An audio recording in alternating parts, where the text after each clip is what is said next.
Hillary Clinton spoke to a group of supporters about education, jobs, and the importance of unions. The Lumiere Sculpture Park hosted its 29th annual art fair last weekend. The fair featured live music, food, and 150 artists. I had the opportunity to attend and talk to organizers and visitors. Not all up-and-coming businesses want that brick-and-mortar space. One company is providing businesses a place to create and excel their ideas in a different kind of space. Main Street in St. Charles is home to many different shops and restaurants, and one place is bringing back some classic diner moves from more than 60 years ago. Their sport isn't the only thing these two Lindenwood University weightlifters have in common. Up next, you'll have to see it to believe it. Hillary Clinton spoke to a group of supporters in a warehouse at the Nelson Mulligan Carpenters Training Center. Her speech was focused toward her support of creating good-paying jobs and keeping unions strong.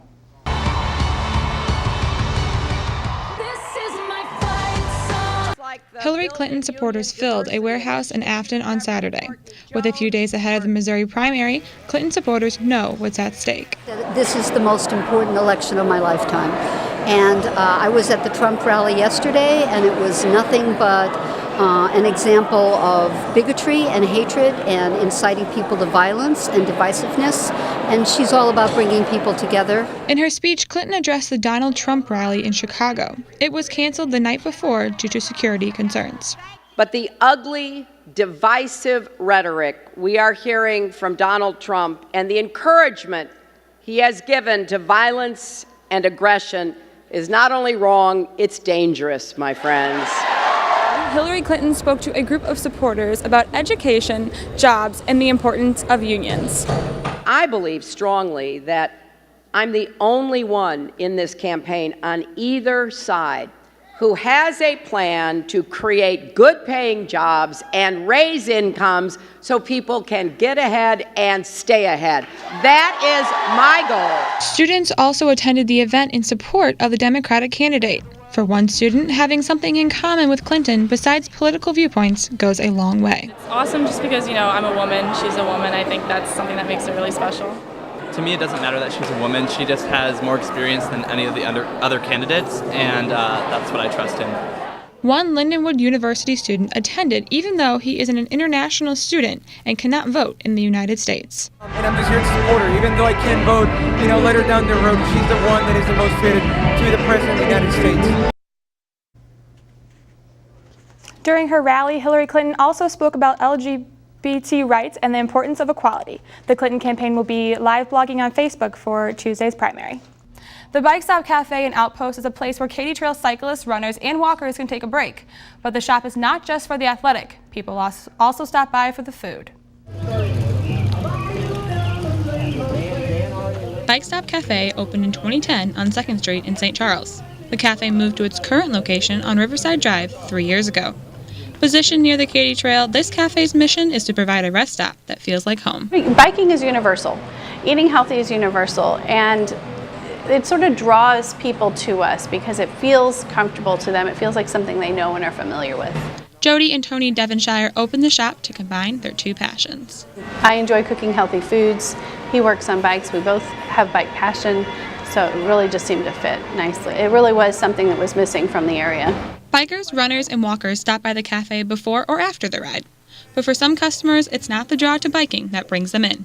I come here for the food and the coffee, and it's a real nice laid-back atmosphere. I bring my daughters here for breakfast on Saturday mornings, and all the people who might be inside or outside are very nice to them. For those who do stop by with biking in mind, they can come straight off the Katy Trail and relax a bit. Stopped off after riding. It's an excellent place to have lunch, and then sometimes I've just come down here to walk around St. Charles, and I've stopped at the Bike Stop Cafe. Riders from all over the U.S. and world have come to bike the Katy Trail, and some start or end their trip at the Bike Stop Cafe. Love it. A lot of people are from even just further out in the U.S., like Oregon or Colorado, where you would expect to maybe find a place like this, and they say, gosh, this really just feels like home to me. The Bike Stop Cafe and Outpost organizes rides and runs along the Katy Trail almost every day of the week. They also put on other events such as trivia nights and talent nights. In St. Charles, there are businesses throughout the area, but starting one can take time and resources. I found some of those resources that can help new businesses start off on the right foot. St. Charles is home to different types of businesses, but not all get their start the same way. The Department of Economic Development is one resource for businesses looking to make their move to St. Charles. That's really what we're about here. We're about making sure that whatever obstacles there might exist or whatever issues that there are, that we can help to resolve those and help people get their business off the ground. The Department of Economic Development offers a guide online to businesses looking to set up shop in St. Charles. It explains what the company needs to accomplish before and after they open their business. Wilson says St. Charles is home to unique and historic buildings and shops, but they're still keeping an eye to what's next. We are also connecting with the future. Not all up-and-coming businesses want that brick-and-mortar space.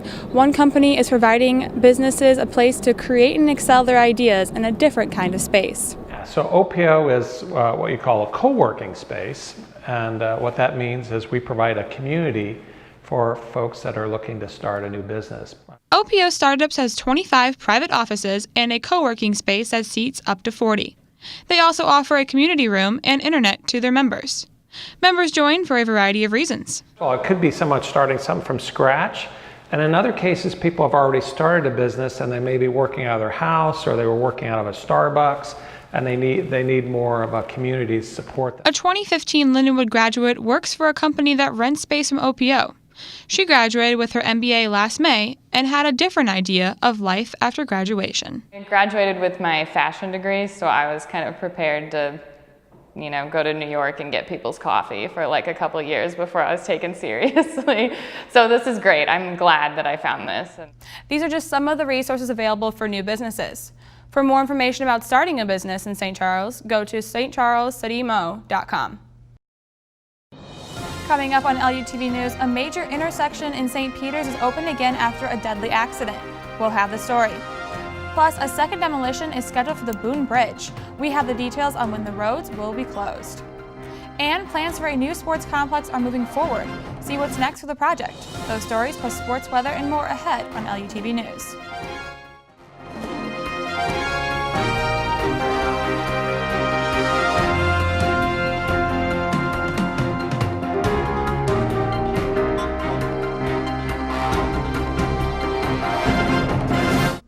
Welcome to this edition of LUTV News. I'm Cassie Kibens. A 20-year-old O'Fallon man was killed and another seriously injured in a fatal car crash Monday night in St. Peters. The two-vehicle crash happened around 7:30 p.m. in the 4000 block of Veterans Memorial Parkway in Cave Springs. Police say that the car was cut off and struck by another vehicle. The car rolled on its side, throwing both the driver and passenger out of the car. Neither was wearing a seatbelt. Afterwards, the road was shut down in both directions for investigators. The second part of the Daniel Boone Bridge is coming down.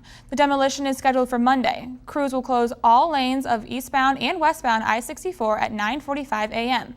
All lanes will reopen once the debris has been cleared. Anyone interested in watching the demolition can park at the Chesterfield Valley Athletic Complex. Spectators can then walk down Monarch Levee Trail to the viewing area.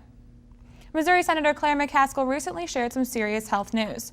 She announced in a blog post on Monday that she has been diagnosed with breast cancer. McCaskill says her prognosis is good and that she expects a full recovery.